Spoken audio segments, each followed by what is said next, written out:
안녕하세요. 오늘 저희가 좀 깊이 들어가 볼 주제는요. 신학계에서 가끔씩 이렇게 논쟁이 되곤 하는 그리스도의 능동적 순종과 수동적 순종, 바로 이 개념입니다. 저희가 받은 자료, 고경태님의 그리스도 순종 교리의 오해, 발췌문을 중심으로 살펴볼 건데요. 이 표현이 정말 교리가 맞는지, 또 그 역사적 배경은 어떻고 왜 오늘날 이게 중요한 논점이 되는지 한번 파헤쳐 보려고 합니다. 자, 좀 복잡해 보일 수도 있는 이 신학 이야기 한번 시작해 볼까요? 우선 교리라는 말부터 좀 명확히 해야 할 것 같아요. 이게 생각보다 여러 뜻으로 쓰이는 것 같더라고요. 네, 아주 좋은 시작점입니다. 보내주신 글에서도 그 부분을 먼저 짚고 있는데요. 교리라고 할 때 크게 보면 한 두 가지 정도 수중에 개념이 있는 것 같아요. 하나는 도그마라고 부르는 거고, 다른 하나는 독추인이죠.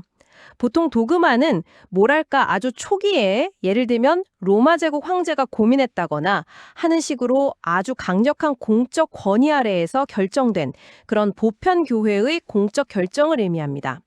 그렇다 보니까 1054년에 동방교회랑 서방교회가 크게 나뉜 이후로는 사실상 새로운 도그마가 만들어지기는 어렵다고 보는 게 일반적이죠. 아, 도그마는 정말 흔들리지 않는 아주 기초적인 그런 느낌이네요. 그렇죠.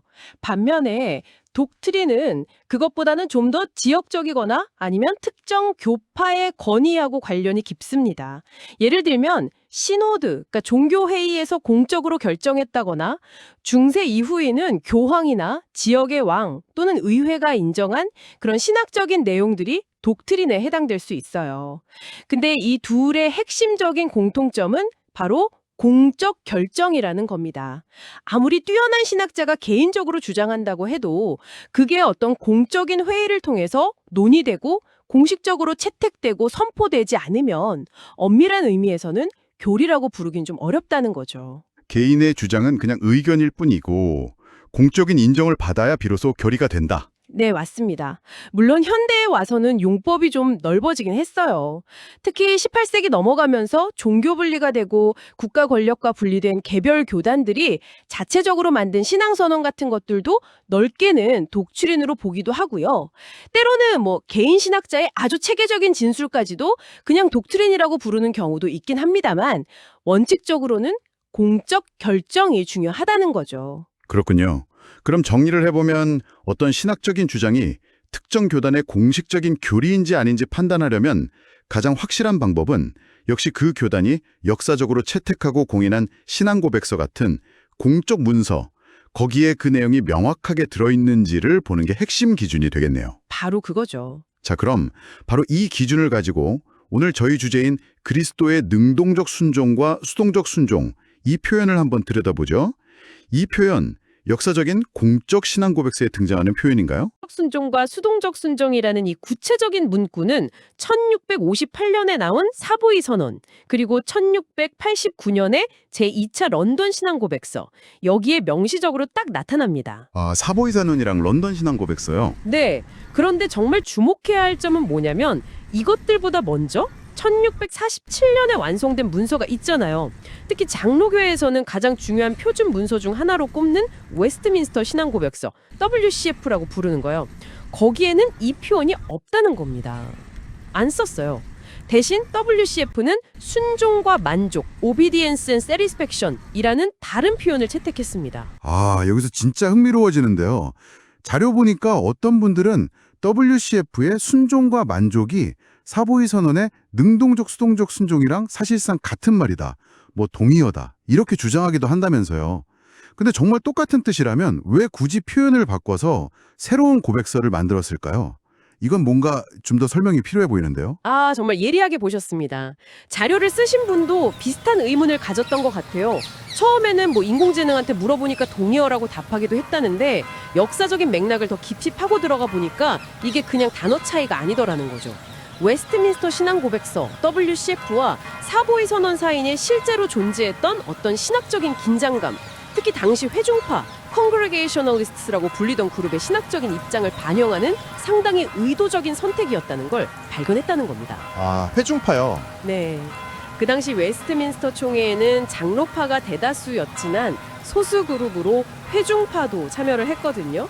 다른 말로는 독립파 청교도라고도 불렀는데 예를 들면 토마스 굿윈 같은 사람들이 있었죠.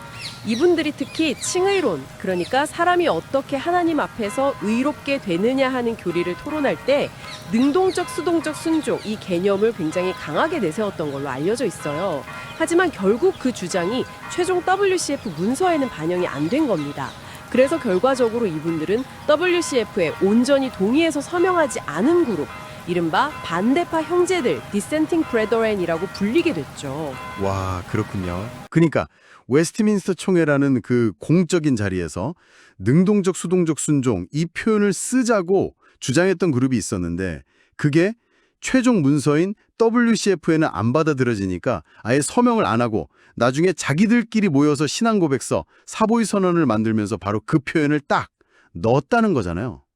이야, 이거는 그들 스스로가 두 표현 사이에 분명한 차이가 있다고 생각했다는 아주 강력한 역사적 증거 아닌가요? 맞습니다. 바로 그거죠.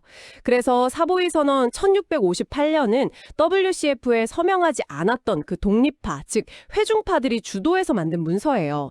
근데 이 문서는 국가 전체의 권위라기보다는 특정 교파, 즉 회중파의 신학적 입장을 대변하는 그런 교파적 권위를 갖는다고 봐야겠죠. 비슷한 시기에 저쪽 대서양 건너 미국 뉴잉글랜드 회중파들도 캠브리지 플랫폼 1648년이라는 걸 만들었는데 거기서 WCF의 교리 내용 자체는 대부분 받아들인다고 했지만 교회 운영 방식, 즉 교회 정치에 있어서는 자신들의 원칙인 회중주의를 명확히 했거든요.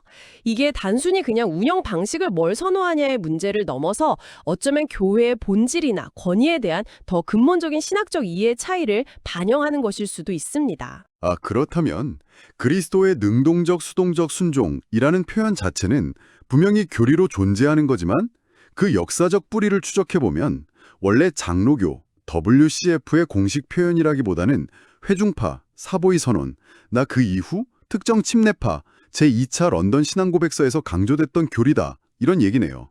그런데 왜 오늘날 일부 장로교 신학자들이나 목사님들이 이 표현을 마치 자기네 표준 교리인 것처럼 이렇게 자연스럽게 쓰는 현상이 나타나는 걸까요? 그 배경이 좀 궁금한데요. 네, 이 글의 저자는 그 원인을 좀 복잡한 후기 개혁파 신학의 흐름 속에서 찾고 있습니다. 종교개혁 이후에 시간이 좀 흐르면서 초기 개혁주의는 굉장히 교리 중심적이었는데 여기에 개인의 어떤 경건한 체험이나 실천을 강조하는 청교도주의나 경건주의 같은 사상들이 섞여 들어오는 경향이 나타났다는 분석이에요. 특히 이 흐름이 네덜란드의 아주 유명한 신학자 헤르만 바빙크, 그리고 그의 방대한 신학을 영어권에 소개하고 잘 정리한 루이스 벌코프의 유명한 조직신학책은 사실 WCF보다는 네덜란드 개혁파 신학 전통을 종합하는 성격이 더 강하거든요. 이 라인을 거쳐서 20세기 한국 장로교의 아주 중요한 인물이신 박형룡 박사님을 통해 국내에 굉장히 강하게 소개되면서 큰 영향을 미쳤다는 겁니다. 아, 바빙크, 벌코프, 박형룡 박사님으로 이어지는 라인이군요. 네. 근데 이 흐름은 예를 들어 웨스트민스터 신앙고백서와 그 해설에 아주 중요한 역할을 했던 프란시스 추레틴 같은 인물을 중시하면서 초기 개혁파 정통성을 강조했던 찰스 헛지 같은 구 프린스턴 신학의 흐름과는 약간 결이 다른 면이 있다는 거죠. 마치 원래 흘러가던 큰 강물이 있었는데 시간이 지나면서 다른 성격의 지류들이 이렇게 합쳐지면서 전체적인 물 색깔이나 성격이 조금씩 변해온 그런 과정처럼 들리네요. 원래 자신들의 핵심 고백서인 WCF에는 명시적으로 없던 표현인데 후대의 신학 조류 속에서 특히 존경받는 신학자들의 글을 통해서 일부 장로교인들이 뭐랄까 비판적인 검토 없이 자연스럽게 받아들이게 됐을 가능성도 있겠군요. 네, 그렇죠. 그리고 저자는 또 다른 측면도 지적을 하는데요. 현대 장로교 안에는 웨스트민스터 문서 말고도 다른 여러 신앙 지침서들이 같이 쓰이고 있고, 그러다 보니 때로는 웨스트민스터 신앙 고백서 자체에 대한 교육이나 강조가 예전보다 좀 약화된 경향도 있다는 거예요. 그러니까 자신들 교단의 역사적인 표준 문서에 대한 확신이나 깊은 이해가 좀 부족해지면 외부의 다른 교파에서 온 표현이나 개념이라도 그게 갖는 역사적, 신학적 의미를 충분히 따져보지 않고 그냥 수용하게 될 수도 있다는 분석이죠. 자, 그럼 이 모든 논의가 오늘날 신앙생활을 하는 당신에게는 어떤 의미로 다가올 수 있을까요? 특히 스스로를 나는 장로교인이다 라고 생각하시는 분들에게는 이 문제가 어떻게 느껴질지 궁금합니다. 네, 바로 이 지점에서 자료의 저자는 상당히 좀 단호하게 문제 제기를 합니다. 장로교 목사나 신학자가 능동적, 수동적 순종이라는 이 표현을 자신의 교리, 즉 장로교의 표준적인 가르침이라고 주장하는 것은 역사적인 사실에 비춰볼 때 모순이라는 거예요. 저자는 심지어 이걸 회중주의적 장로교인이라고 부르거나 뜨거운 아이스커피를 찾는 것과 비슷하다는 좀 재치 있으면서도 날카로운 비유를 쓰더라고요. 왜냐하면 역사적으로 볼 때 회중주의자들은 WCF의 순종과 만족이라는 표현에 동의를 못했고 자신들의 신학적 이해와는 차이가 있다고 봤기 때문에 의도적으로 능동적, 수동적 순종이라는 다른 표현을 골라서 사보이 선언에 넣은 거란 말이죠. 그런데 오늘날 장로교인이 이 두 표현이 뭐 본질적으로 같다 이렇게 주장하면서 회중파가 썼던 표현을 가져다 쓰는 건 논리적으로나 역사적으로 좀 어색하다는 지적입니다. 그 표현을 굳이 바꿨던 사람들의 의도와는 다르게 해석하는 셈이 되는 거군요. 그렇죠. 그리고 이 용어 차이가 그냥 뭐 어떤 단어를 선호하냐의 문제가 아니라 더 깊은 신학적인 함의를 가질 수도 있다고 봅니다. 예를 들어서 그리스도를 어떻게 이해하느냐, 기독론, 구원이 어떻게 이루어지는가, 구원론, 여기에는 뭐 칭의, 성화 같은 핵심 교리들이 다 들어가겠죠. 그리고 교회가 뭐고 어떻게 운영되어야 하는가, 교회론. 이런 문제들에 있어서 장로주의와 회중주의 사이에는 미묘하지만 분명히 중요한 차이점들이 존재할 수 있고 이런 용어 선택이 바로 그 차이를 반영하는 것일 수 있다는 관점인 거죠. 단순히 교회 정치 방식의 차이로만 볼 게 아닐 수도 있다는 겁니다. 그렇다면 만약에 어떤 장로교인이 개인적으로 생각하기에 WCF의 순종과 만족보다는 사보이 선언의 능동적, 수동적 순종 표현이 신학적으로 더 명확하고 좋은 것 같다 이렇게 판단한다면 이 글의 저자는 차라리 그럼 자신의 신념에 더 맞는 회중주의 교단으로 옮기는 게 신학적으로 더 정직하고 일관된 태도일 수 있다 이렇게까지 이야기하는 것처럼 들리네요. 괜히 어중간하게 본래 장로교의 정체성을 흐리는 것보다는 말이죠. 네. 그런 뉘앙스가 분명히 있죠. 여기서 논의의 시야를 조금 더 넓혀볼 필요도 있을 것 같은데요. 이 글에서는 20세기 초부터 본격적으로 시작된 교회 연합운동, 에큐메니컬 운동의 맥락도 함께 고려하고 있습니다. 예를 들어서 복음주의 연맹, EA 같은 조직이 만들어지거나 1910년에 에덴버러에서 세계 선교대회가 열리거나 하는 이런 움직임들이 물론 그 목적 자체는 굉장히 숭고했지만 때로는 각 교파가 가지고 있는 고유한 교리적 차이를 세세하게 따지기보다는 선교나 사회 참여 같은 어떤 실천적인 영역에서의 협력을 더 우선시하는 경향을 보이기도 했다는 겁니다. 그 1995년에 고 오카는 목사님께서 어느 신학교 강의에서 이제는 신학적으로 종파 간의 벽이 거의 허물어졌다고 선언하셨다는 일화도 나오던데 그게 바로 이런 시대적 분위기를 반영하는 거라는 분석이 참 흥미롭네요. 실제로 오늘날 많은 교회들 간의 교류나 협력이 활발해지면서 각 교파가 역사적으로 지켜온 고유한 교리적 정체성에 대한 강조는 상대적으로 좀 약해진 면이 있는 것 같아요. 그러면서도 여전히 교파 이름은 그대로 남아있는 어떻게 보면 좀 모호한 상황이랄까요? 그런 지적이죠. 네. 하지만 저자는 동시에 이런 실천적인 연합이나 협력의 중요성에도 불구하고 결국 교회의 방향이나 신앙의 본질과 관련된 아주 중요한 신학적인 결정을 내려야 할 때가 오거나 혹은 근본적인 문제에 딱 부딪혔을 때는 각 교파가 본래 가지고 있던 그 교리적인 차이가 다시 수면 위로 드러나게 돼서 진정한 의미의 신학적 융합은 생각보다 어렵다는 현실적인 점을 지적합니다. 그러니까 선교나 구제 활동 같은 데서는 얼마든지 협력할 수 있고 또 그래야 하지만 그게 곧 모든 신학적인 정체성까지 하나로 합쳐질 수 있다는 뜻은 아니라는 좀 냉철한 진단인 셈이죠. 자, 오늘 좀 길게 이야기를 나눴는데요. 한번 정리해 보겠습니다.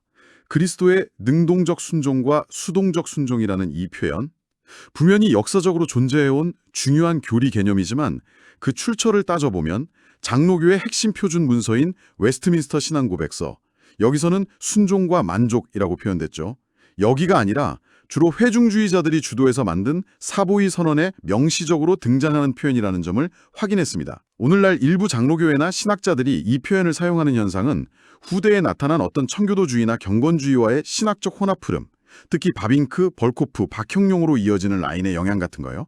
그리고 더불어서 웨스트민스터 신앙고백서 자체에 대한 강조나 이해가 예전보다 좀 약화된 것과 관련이 있을 수 있다는 분석을 살펴봤습니다. 네, 그래서 이 자료의 핵심적인 주장은 특히 스스로를 장로교인이라고 생각한다면 자신들의 역사적이고 공적인 표준 문서인 웨스트민스터 신앙고백서에 대한 자긍심과 또 정확한 이해를 가져야 한다는 겁니다. 그리고 그와는 다른 역사적 배경과 또 신학적 함의를 지닌 사보이 선언의 특정 표현을 마치 원래부터 자기네 표준 교리였던 것처럼 무분별하게 사용하는 것은 스스로의 신학적 정체성에 혼란을 줄 수 있다는 일종의 경고라고 할 수 있겠습니다. 각 교파가 걸어온 고유한 역사와 그 속에서 형성된 신학적 입장을 명확하게 이해하고 존중하는 자세가 중요하다는 점을 강조하는 거죠. 할까 합니다. 오늘 우리가 좀 집중적으로 다룬 능동적, 수동적 순종이라는 이 특정 표현을 넘어서서 한번 넓게 생각해 보시죠. 오늘날 당신이 속해 있는 신앙 공동체 혹은 당신께서 바라보시는 한국교회 전체의 다양한 교단들의 신앙적인 정체성이나 실제 신앙생활을 한번 보세요. 거기에 있어서 그 교단들이 역사적으로 고백해온 그 신앙 고백서들이 과연 얼마나 깊고 실질적인 영향을 미치고 있다고 생각하시나요? 아니면 그보다는 오히려 후대에 등장한 아주 영향력 있는 신학자나 설교가의 가르침 혹은 교파를 초월한 연합운동의 정신이라든지 아니면 시대적인 어떤 실용주의적인 요구 같은 다른 요소들이 더 큰 힘을 발휘하고 있을까요? 각 교파의 역사적인 고유성 또 신학적인 입장을 강조하는 것이 자칫 너무 편협하고 폐쇄적인 분파주의로 흐를 수 있는 그 경계는 어디쯤일까요? 반대로 그런 고유성을 무시하거나 가볍게 여기는 것이 교회의 뿌리 깊은 정체성을 잃어버리고 그냥 피상적인 신앙으로 흘러가게 만드는 위험은 없을까요? 이 참 복잡한 질문인데 한번 깊이 생각해 보시는 것도 의미 있는 시간이 될 것 같습니다. 오늘 저희와 함께 그리스도 순종 교리에 얽힌 이 복잡한 이야기 속으로 깊이 들어가 주셔서 정말 감사합니다. 보내주신 자료를 통해서 신학적 논쟁의 역사적 배경과 그 안에 담긴 섬세한 의미들을 조금이나마 더 명확하게 이해하시는 데 도움이 되셨기를 바랍니다. 다음 분석에서 다시 흥미로운 주제로 찾아뵙겠습니다.